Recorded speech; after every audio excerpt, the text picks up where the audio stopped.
नमस्कार, आप देख रहे हैं आप तक न्यूज और मैं हूं आपके साथ शिवा नामदेव। शुरुआत करते हैं आज की खास खबरों के साथ। 12 जनवरी 2022 को मिलिट्री कंपाउंड करणपुर में गोली मारकर लूट की घटना के बाबत बादी शंकर लाल बिंद पुत्र स्वर्गीय मसूई राम बिंद चंदेल दंडिया थाना चिल जनपद मिर्जापुर के तहरीरी सूचना के आधार पर थाना स्थानीय पर पंजीकृत मुख्य आपराधिक संख्या 12/22 धारा 394 के अनावरण हेतु पुलिस अधीक्षक पुलिस उप महानिरीक्षक जनपद मिर्जापुर के कुशल मार्गदर्शन, अपर पुलिस अधीक्षक नगर मिर्जापुर के निर्देशन व क्षेत्राधिकारी सदर के कुशल नेतृत्व में थाना देहात व स्वाट की संयुक्त टीम गठित की गई। विवेचनात्मक कार्रवाई से ज्ञात हुआ कि वादी मुकदमा द्वारा जिन लोगों पर घटना कराने का संदेह प्रकट किया गया था, उनसे काफी पहले से मुकदमेबाजी चल रही थी, जिसमें एक मुकदमा जो करीब 6.5 विस्बा जमीन के विषय में उच्च न्यायालय इलाहाबाद द्वारा मजरूब लाल बाबू बिंद को इस आधार पर जमानत दी गई थी कि वे विवादित भूमि को स्वयं के खर्चे पर विपक्षी गण को रजिस्ट्री करेगा व उन्हें कब्जा भी प्रदान करेगा, अन्यथा उसकी जमानत खारिज कर दी जाएगी, जिसमें दिनांक 6 जनवरी 2022 को तारीख लगी थी व अगली तिथि 3 मार्च 2022 को घोषित थी। मजरूब को इससे काफी नुकसान होने वाला था, जिससे वे आहत था। घटना के संबंध में बहुत सी बातें व परिस्थितियां संदेहास्पद प्रतीत हो रही थी, जिसके बाद संयुक्त टीम द्वारा साक्ष्य संकलन करते हुए मजरूब लाल बाबू बिंद से गहन पूछताछ की गई तो उसने स्वयं ही अपना जुर्म स्वीकार करते हुए अपनी जमीन बचाने व स्वयं व परिवार को जेल जाने से बचाने और विपक्षियों को फर्जी मुकदमे में फंसाने की गरज से घटना स्वयं कारित करना स्वीकार किया। घटना कारित करके उसने प्रयुक्त असला कट्टा व कारतूस घटना स्थल के पास ही फेंक दिया था, जिसे पूर्व में ही बरामद किया जा चुका है। संकलित साक्ष्यों व स्वीकारोक्ति के आधार पर सुसंगत धाराओं का समावेश करते हुए मजरूब लाल बाबू बिंद को गिरफ्तार कर घटना का अनावरण कर लिया गया है। करने जा रहे हैं एक व्यक्ति की लूट भाई थी गोली मार करके, उसमें एक नया मोड़ है, जमीन क्या है पूरा मामला सर, ये क्या है सर?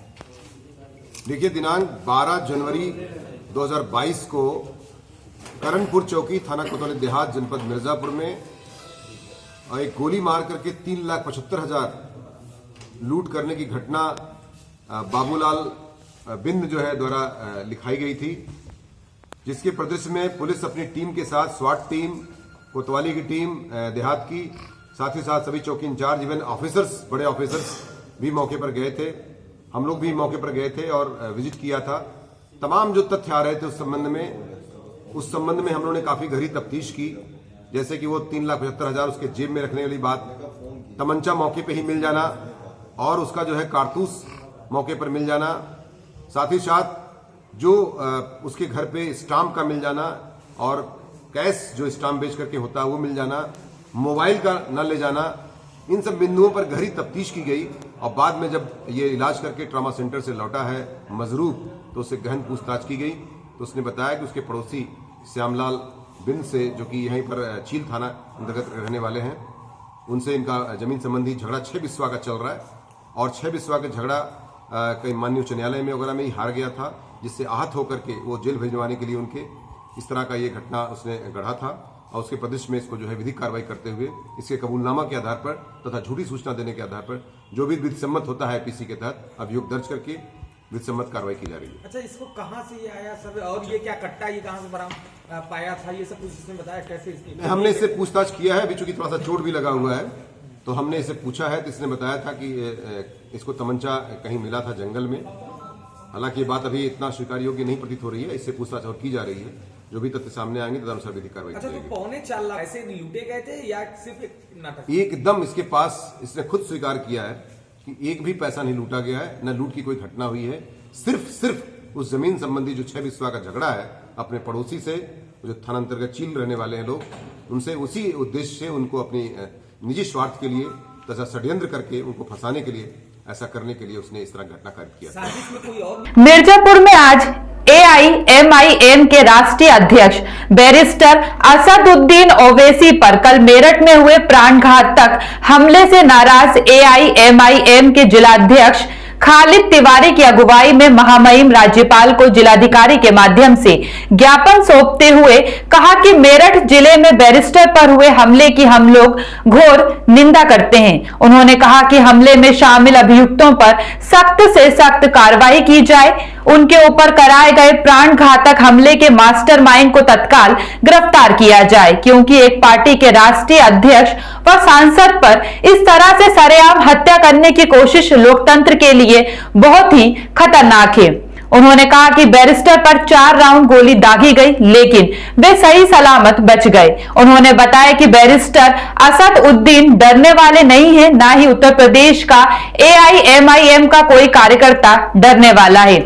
उन्होंने कहा कि अगर अभियुक्तों पर कार्रवाई करने में किसी तरह की कोताही बरती गई तो आगे इससे बड़ा आंदोलन मिर्जापुर AIMIM यूनिट द्वारा किया जाएगा। आज आपने जिलाधिकारी को ज्ञापन सौंपा है, किस लिए सौंपा है, क्या है पूरा मामला? हमारे माननीय राष्ट्रीय अध्यक्ष माननीय बैरिस्टर वैसी साहब कल मेरठ में जनसंपर्क कर रहे थे चुनाव में प्रत्याशियों के लिए। उसी समय जब वो प्रचार करके लौट रहे थे तो हापुड़ के पास जो है टोल प्लाजा पर पहले से ही जो है तैयार कुछ लोग षड्यंत्र करके साजिश के तहत वहाँ खड़े थे और उन्होंने पिस्टल से जो वैसी साहब पर जानलेवा हमला किया। उनको निशाना बनाकर उनके ऊपर गोली चलाई कि तो ऊपर वाले का बड़ा कर्म रहा कि उनकी जान बच गई, नहीं तो उनकी हत्या की पूरी कोशिश थी।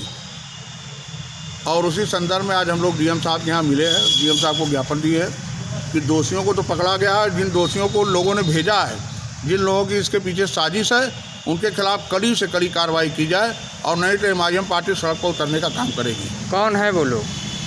अब ये तो जांच का विषय है, अब सरकार इसके ऊपर जांच करे, क्योंकि ओवैसी साहब देश के बहुत बड़े नेता हैं, पार्लियामेंट के मेंबर भी हैं। उनका विश्वास देश के संविधान पर है और जो लोग संविधान के खिलाफ हैं वही उनकी हत्या कराना चाहते हैं, कि ओवैसी साहब की आवाज़ को दबाना चाहते हैं। लेकिन वो जानते नहीं कि ओवैसी साहब कभी किसी से दबने वाले झुकने वाले व्यक्ति नहीं है, ना MIM के कोई कार्यकर्ता झुकने और दबने वाला है। आज अब आपने जिलाधिकारी को पत्रक दिया है, तो क्या कहा गया? उसमें हमने महामहिम राज्यपाल के संबोधन में DM साहब को दिया है और उसमें ये कि जो दोषी पकड़े गए हैं उनके पीछे किनका हाथ है, जिन लोगों ने साजिश की है हमारे राष्ट्रीय अध्यक्ष जी की हत्या कराने की, उनका पर्दाफाश होना चाहिए। वो लोग बेनकाब होने चाहिए कि कौन चेहरे इसके पीछे है, जो ऐसी साहब की लोकप्रियता और बढ़ती ताकत से घबरा गए। उत्तर प्रदेश के पूर्व मुख्यमंत्री एवं समाजवादी पार्टी के राष्ट्रीय अध्यक्ष अखिलेश यादव की पत्नी पूर्व सांसद डिंपल यादव ने गुप्त नवरात्र के तृतीय तिथि पर मां विंध्यवासिनी दरबार में दर्शन पूजन कर जीत का आशीर्वाद लिया। वहीं दर्शन पूजन तीर्थ पुरोहित विजय बाबू मिश्रा ने कराया। बता दें, डिंपल यादव संक्षिप्त प्रश्नों का ही जवाब दिया। पूर्वांचल के सीट बंटवारे पर कहा कि जैसे जैसे चरण आगे बढ़ रहे हैं वैसे वैसे सीट का बंटवारा किया जा रहा है एवं सारी चीजों को देखते हुए सीटों का बंटवारा किया जाएगा। प्रदेश के चुनाव पर कहा कि पश्चिमी उत्तर प्रदेश में समाजवादी पार्टी का गठबंधन 50 सीटों पर चुनाव जीत रही है एवं जैसे जैसे चरण आगे बढ़ते रहेंगे वैसे वैसे समाजवादी पार्टी की परफॉर्मेंस और भी अच्छी होती जाएगी। को देखते हुए सीट डिसाइड की जाएगी। जी, चुनाव नज़दीक है, ऐसे में दोनों पार्टियां माना जा रहा है कि बीजेपी और सपा दोनों ही प्रतिद्वंदी है। क्या लगता है कौन आगे कैसे सपा परफॉर्मेंस करेगी? अभी जैसे हम जानते हैं वेस्टर्न यूपी में तो समाजवादी पार्टी जो गठबंधन है वो पूरी अच्छी तरह से 50 सीटें तक जीतने वाला है इस बार। तो मैं समझती हूँ जैसे चरण आगे बढ़ते जाएंगे परफॉर्मेंस और भी अच्छा होगा। विधानसभा निर्वाचन 2022 का सकुशल मतदान कराने हेतु जनपद मिर्जापुर पुलिस लाइन से पर्याप्त पुलिस बल की ब्रीफिंग कर पुलिस उप महानिरीक्षक व पुलिस अधीक्षक अजय कुमार सिंह के द्वारा हरी झंडी दिखाकर बस को रवाना किया गया।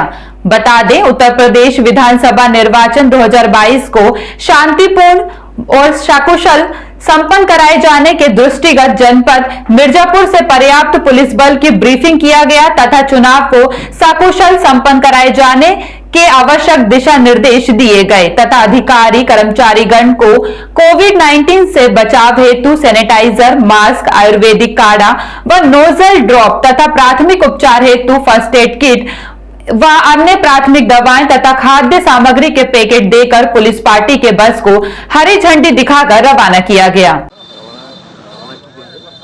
हमारे जनपद से आगरा जनपद के लिए आज सब इंस्पेक्टर को रवाना किया गया है। इसके पहले इनकी ब्रीफिंग की गई है, आपने देखा होगा प्रशिक्षण ब्रीफिंग की गई, स्वास्थ्य संबंधी उपायों के बारे में बताया गया और स्वास्थ्य संबंधी छुट्टी दी गई। साथ में प्रभारी के साथ को प्रशंसा। सर कितने लोगों को आज यहाँ से रवाना किया गया है?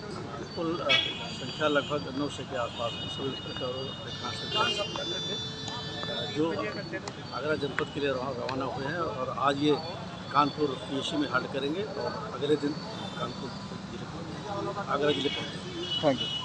फिलहाल के लिए इतना ही। खबरों का सिलसिला लगातार जारी है, बने रहिए आप तक न्यूज के साथ। नमस्कार।